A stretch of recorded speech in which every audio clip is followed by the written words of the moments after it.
ጁምዓ ይላሉ ነብዩ አለይሂ ሰላቱ ወሰላም። የጀነት ሰዎች ወደ ጀነት ሱቅ ይሄዳሉ። የገበያ ቦታ አለ። ሄደው እዛ በመርከቦቻቸው በሰማይ ላይ ይበራሉ።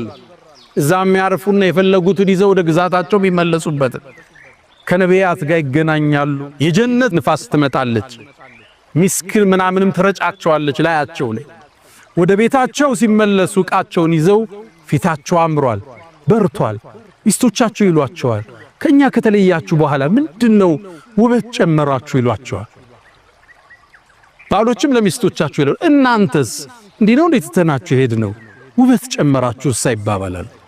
ሁሌም ውበት፣ ሁሌም ደስታ፣ ሁሌም ምቾት፣ ሰቀቀን የሌለበት ዓለም፣ ፍርሃት የሌለበት ዓለም፣ ጨለማ የሌለበት ዓለም፣ ምናባዊ ቅዠት የሌለበት ዓለም፣ ስጋት የሌለበት ዓለም፣ ሞት የሌለበት ዓለም ጀነት። አላህ ከነሱ ከባሮቹ አላህ ያድርገን። እቺ ጀነት የተለያየ ደረጃ አላት ይላሉ ነብዩ አለይሂ ሰላቱ ወሰላም። ዝቅተኛው የምድርን 10 እጥፍ ግዛት የሚሰጠው። ይህን ጥያቄ የጠየቁት ነቢዩላህ ሙሳ አለይሂ ሰላም ናቸው። አላህን ጠየቁ፣ አላህ ወይ እስኪ የጀነትን ዝቅተኛውን ደረጃ ንገረኝ አሉ። እሱማ አንድ ባሪያ ነው አለው አላህ። ወደ ጀነት ይመጣል።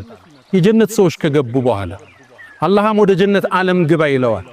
እንዴ ሰው ሁሉ ገባ ግዛቱን እኮ ያዘ የት ነው ምገባው ብሎ ባሪያው ይጠይቃል። ዱንያ ላይ ያለን ሰፊ ንግስናና ስልጣን ልስጥ ይለዋል። በጣም ደስተኛ ሆኛለሁ ይለዋል። እንግዳማ እሱም ይመስል ጨምሬያለሁ ይለዋል። ወድጃለሁ ጌታ ይላል። ወሚስለሁ 5 ጊዜ እጥፍ ሲለው ረዲት ጌታዬ ደስተኛ ነኝ ይለዋል። ወሚስለሁ ወዐሽረቱ አምሳሊሃ ይለዋል አላህ። 10 እጥፍ የዱንያን ግዛት የሚያህል ይዞ ዝቅተኛው የጀነት ሰው ጀነት ይገባል። ነቢዩላህ ሙሳ ይህን ሲሰሙ ጠየቁ፣ አላህ ሆይ ይሄ ዝቅተኛው ነው አሉ። ከፍተኞቹስ አሉ።